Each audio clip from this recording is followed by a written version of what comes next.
भारत के सभी लोग राजस्थान के बारे में एक बात जानते हैं, जो राजस्थान की कला और संस्कृति है, उसका कोई मुकाबला नहीं। और यहाँ की स्थापत्य कला के तो क्या ही कहने। यहाँ की स्थापत्य कला भारत में सबसे रिच मानी जाती है, सबसे बेहतर मानी जाती है। इसीलिए हमारा राजस्थान कला और संस्कृति के लिए प्रसिद्ध है। तो आज हम इसी कला और संस्कृति के एक टॉपिक के बारे में चर्चा करने वाले हैं, जिसका नाम है राजस्थान की प्रमुख बावड़ियाँ। तो इसके बारे में पढ़ते हैं। सबसे पहले हम इसकी भूमिका या इसकी जो प्रस्तावना है उसके बारे में एक नज़र मारते हैं। तो राजस्थान अपनी विषम प्राकृतिक परिस्थितियों हेतु जाना जाता है। यहाँ भौगोलिक कारकों की वजह से हमेशा ही पेयजल की उपलब्धता कम रही है। यहाँ जहाँ एक और थार का मरुस्थल है, फिर अरावली पर्वतमाला आ जाती है। इसकी वजह से यहाँ के जो भौगोलिक कारक है वो हमेशा से ही जल की उपलब्धता होती है उसके प्रतिकूल रहे हैं। और पूरे प्रदेश में विभिन्न जल संरक्षण ढांचे इस बात की गवाही देते हैं कि राजस्थान में जल संरक्षण की परंपरा कितनी प्राचीन है।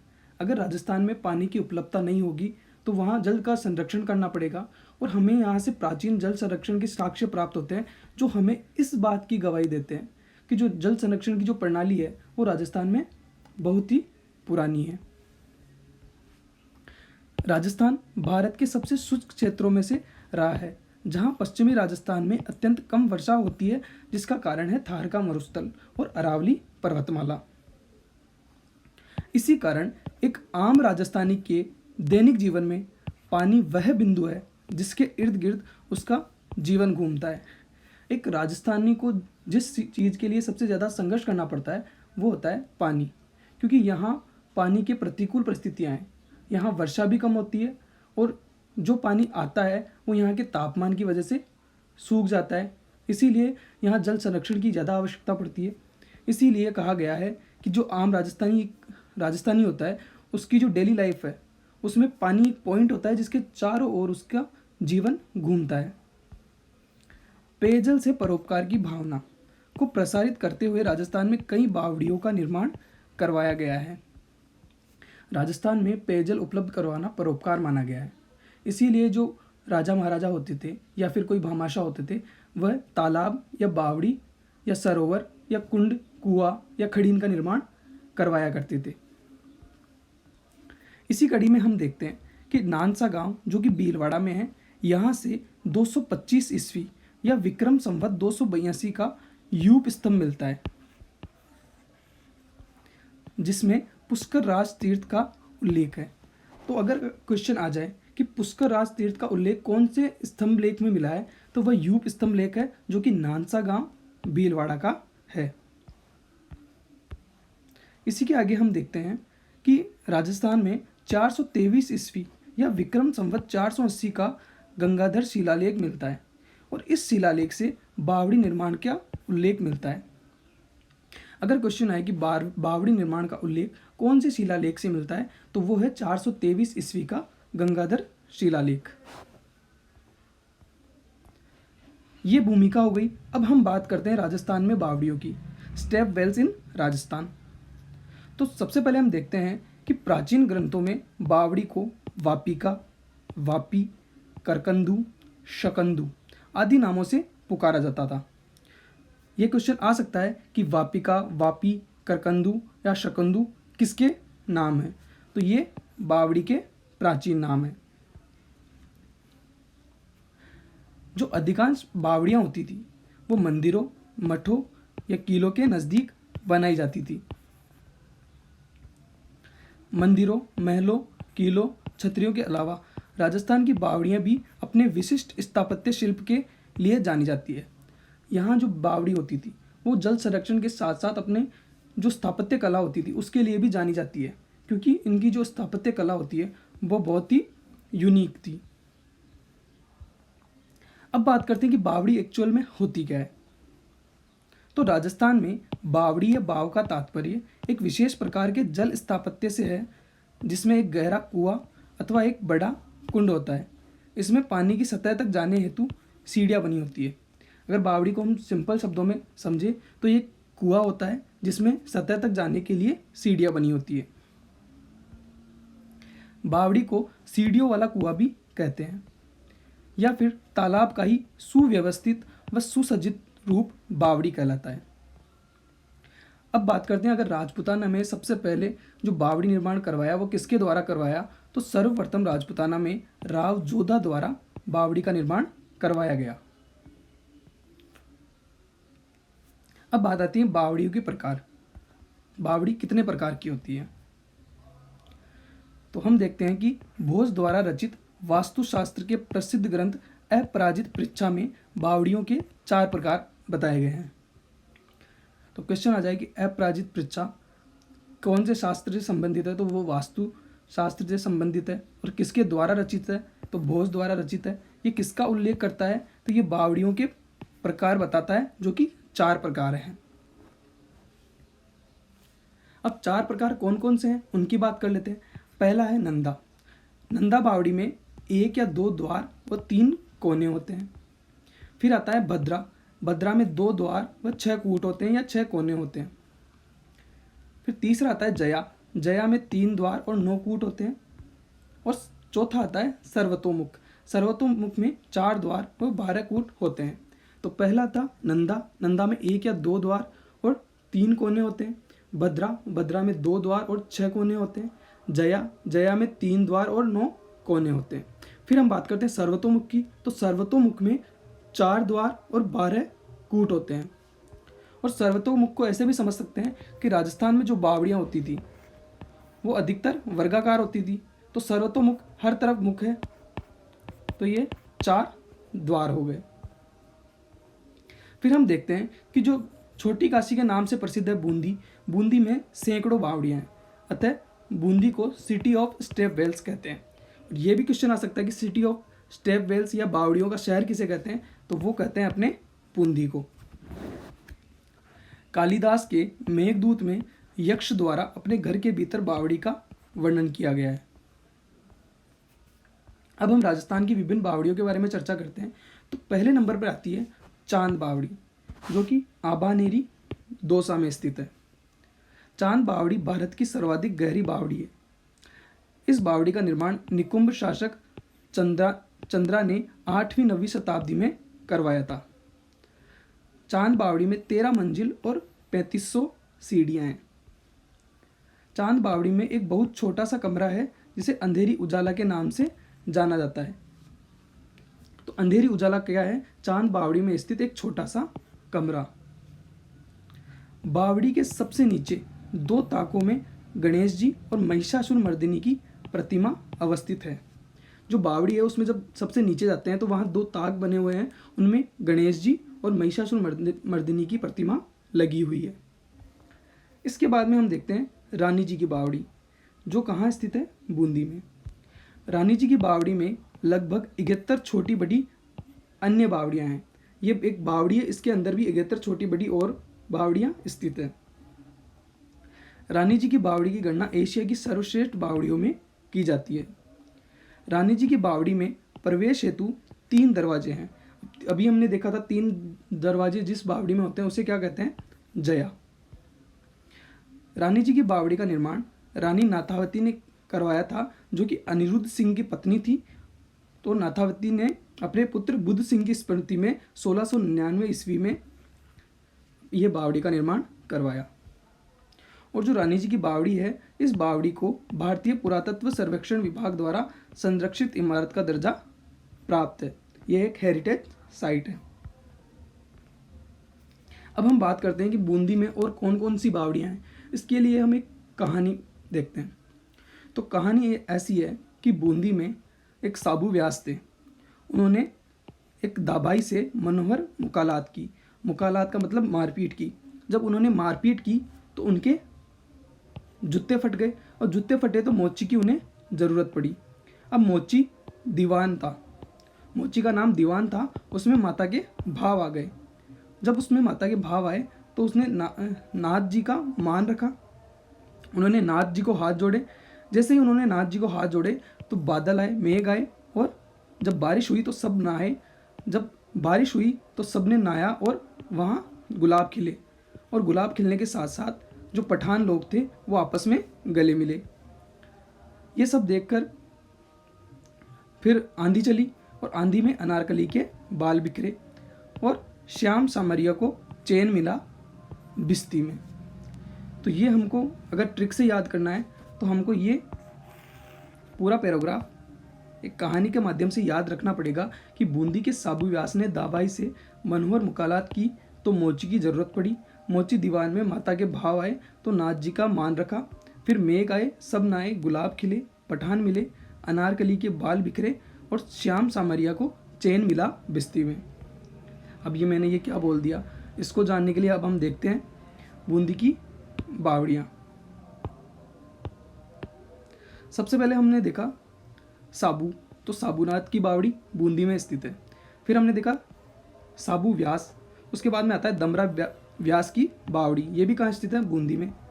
फिर दाबाई जी की बावड़ी जो नानकपुरिया बूंदी में स्थित है। फिर मनोहर डाकरा बावड़ी, ये भी बूंदी में स्थित है। फिर आती है मोचियों की बावड़ी बूंदी में, दीवान की बावड़ी बूंदी में, माता की बावड़ी ये भी बूंदी में, भावलदी बावड़ी बूंदी में स्थित है, नाथ की बावड़ी ये भी बूंदी में। फिर आती है माननासी बावड़ी, मेघनाथ की बावड़ी, नाहरगुस की बावड़ी, गुलाब बावड़ी जो कि कुंडली आकार की है, ये भी कहाँ स्थित है, बूंदी में। फिर हम देखते हैं पठान की बावड़ी, अनारकली की बावड़ी, बालचंद पाडा की बावड़ी, श्याम बावड़ी, सामरिया बावड़ी, चैन राय करीला बावड़ी और बिस्तियों की बावड़ी। तो ये बावड़ियाँ कहाँ स्थित है, बूंदी में। एक बार फिर से बोल देता हूँ, साबूनाथ की बावड़ी, दमरा व्यास की बावड़ी, दाबाई जी की बावड़ी, मनोहर डाकरा बावड़ी, मोचियों की बावड़ी, दीवान की बावड़ी, माता की बावड़ी, भावलदी बावड़ी, नाथ की बावड़ी,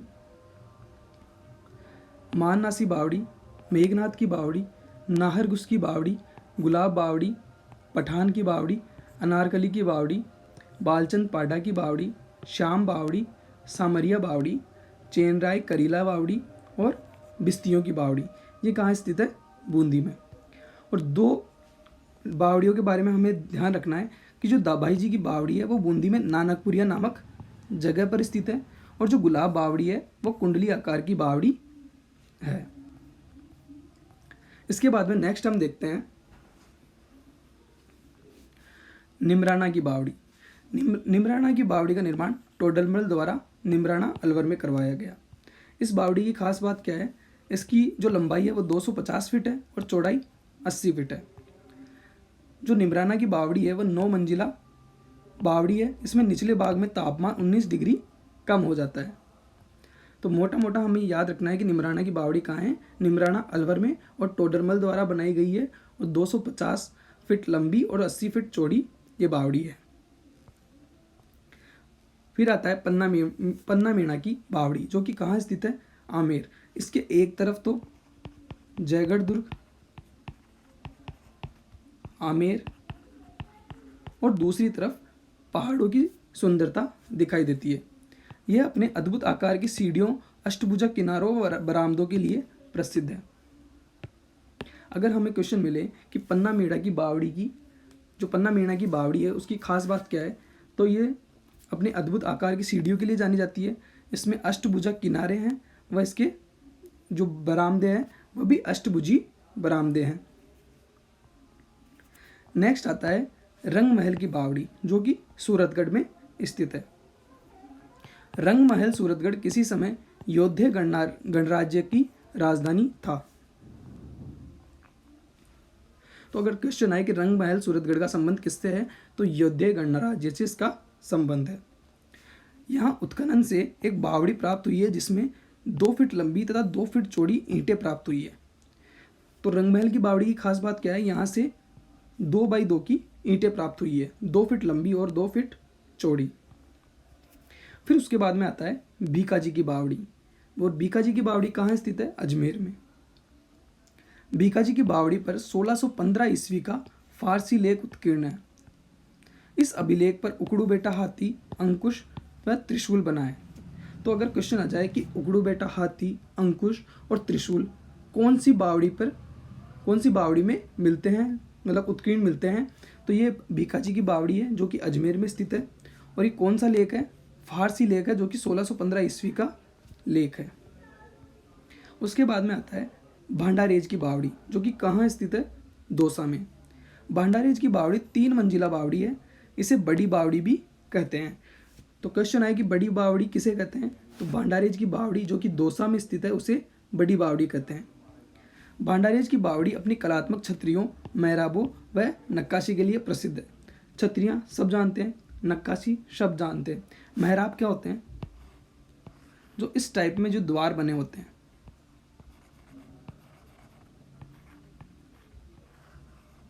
इन द्वारों को मेहराब कहते हैं।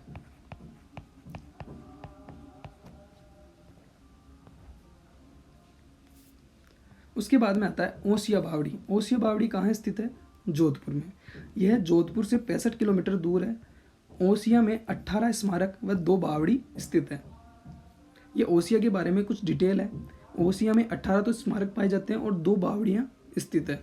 और मंदिरों की बात करें तो ओसिया में सूर्य मंदिर, हरिहर के 3 मंदिर, विष्णु जी का मंदिर, शीतला माता मंदिर, महावीर स्वामी का मंदिर और सच्याय माता का मंदिर ओसिया में स्थित है। ज़्यादातर क्वेश्चन बनता है सूर्य मंदिर ओसिया का और सच्याय माता, ये भी कहाँ स्थित है? ओसिया में। लेकिन यहाँ से भी क्वेश्चन आ सकते हैं कि हरिहर के मंदिर कहाँ स्थित है? तो वो ओसिया में स्थित है। नेक्स्ट हम देखते हैं कि जोधपुर की बावड़ियाँ। इसके लिए भी हमें एक कहानी समझनी होगी कि रघुशिव राजा राम ने व्यास व्यास बोलकर चट्टान पर नई सड़क बनाई। जब रघुशिव राजा राम एक चट्टान पर नई सड़क बना रहे थे तो वो व्यास व्यास नाम का जप कर रहे थे। तभी वहाँ हाथी अनार लेकर आया और हाथी ने अनार और खरबूजा खाया। यह देखकर दाई के नैन जलने लगे और वो मंडोर ईदगाह गई। वहाँ गोरे ने 5 अंगुली जल लिया, उसे तपाकर नापा, फिर सुमन वोरा को चेताया। अब ये मैंने क्या बताया? तो हम देखते हैं बूंदी की बावड़ियों के नाम। तो पहला रघुशिव राजा राम, तो रघुनाथ बावड़ी, राजा राम बावड़ी और राम बावड़ी, शिव बावड़ी। फिर आता है व्यास व्यास, तो इसमें व्यास बावड़ी और व्यास जी की बावड़ी, ये कहाँ स्थित है? जोधपुर में। एक चट्टान बावड़ी जोधपुर में। नई सड़क बावड़ी, ये भी जोधपुर में। फिर आता है हाथी बावड़ी, हाथी अनार लेकर खरबूजा खाया, तो हाथी बावड़ी, अनारा बावड़ी और खरबूजा बावड़ी, ये भी कहाँ स्थित है? जोधपुर में। फिर आता है धाय के नैन जले, तो धाय बावड़ी और नैन सी बावड़ी, ये भी कहाँ स्थित है? जोधपुर में। वो मंडोर ईदगाह गई, तो मंडोर बावड़ी और ईदगाह बावड़ी जोधपुर में स्थित है। वहाँ गोरे ने 5 अंगुली जल लिया, तो गोरुंदा बावड़ी और 5वीं मंजीसा बावड़ी, ये भी कहाँ स्थित है? जोधपुर में। तपाकर नापा उसे, तो तापी बावड़ी और नापर जी की बावड़ी, ये भी कहाँ स्थित है? जोधपुर में। उसे फिर सुमन वोरा को चेताया, तो चेतानिया जी की बावड़ी और सुमन वोरा की बावड़ी, ये भी कहाँ स्थित है? जोधपुर में। फिर से देखते हैं राजा राम बावड़ी, राम बावड़ी, रघुनाथ बावड़ी, शिव बावड़ी, व्यास बावड़ी, व्यास जी की बावड़ी, एक चट्टान बावड़ी, नई सड़क बावड़ी, हाथी बावड़ी, अनारा बावड़ी, खरबूजा बावड़ी, धाय बावड़ी, नैनसी बावड़ी, मंडोर बावड़ी, ईदगाह बावड़ी, गोरुंदा बावड़ी, 5वीं मंजीसा बावड़ी, तापी बावड़ी, नापर जी की बावड़ी, चेतानिया जी की बावड़ी और सुमन वोरा की बावड़ी, ये सारी की सारी कहाँ स्थित है? जोधपुर में। उसके बाद में अगली आती है गढ़सीसर सरोवर की बावड़ी।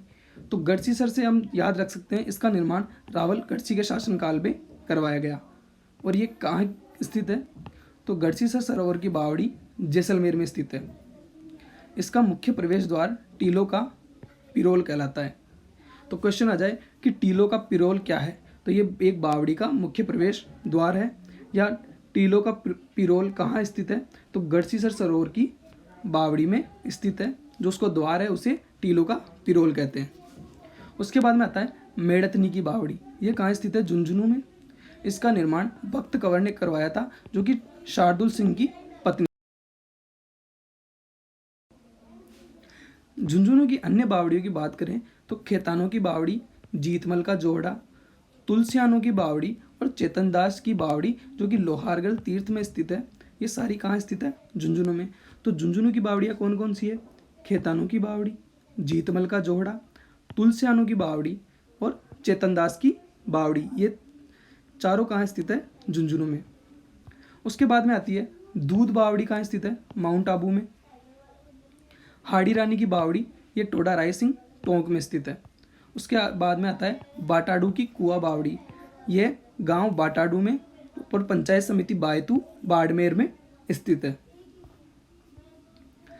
फिर हम बात करते हैं अमलेश्वर की बावड़ी। तो जो अमलेश्वर की बावड़ी है, ये राजस्थान की महत्वपूर्ण बावड़ी है। यह बावड़ी शुंगकालीन मानी जाती है और ये आकार में गोल है। जो अमलेश्वर की बावड़ी है वो शुंगकालीन मानी जाती है। तो क्वेश्चन आ सकता है कि राजस्थान में कौन सी बावड़ी शुंगकालीन है, तो वो कौन सी है? अमलेश्वर की बावड़ी। यहाँ जो अमलेश्वर की बावड़ी है वह आकार में गोल है, लेकिन ध्यान देने योग्य बात यह है कि राजस्थान में जो अधिकतर बावड़ियाँ हैं वह कैसी है? वर्गाकार। तो आशा है ये टॉपिक समझ में आया होगा और इसके नोट्स भी अच्छे से बनाए हैं मैंने। अगर आपको नोट्स चाहिए तो आप टेलीग्राम पर सर्च कर सकते हैं कॉन्सार्क, इस पर आपको नोट्स मिल जाएंगे। तो आज के लिए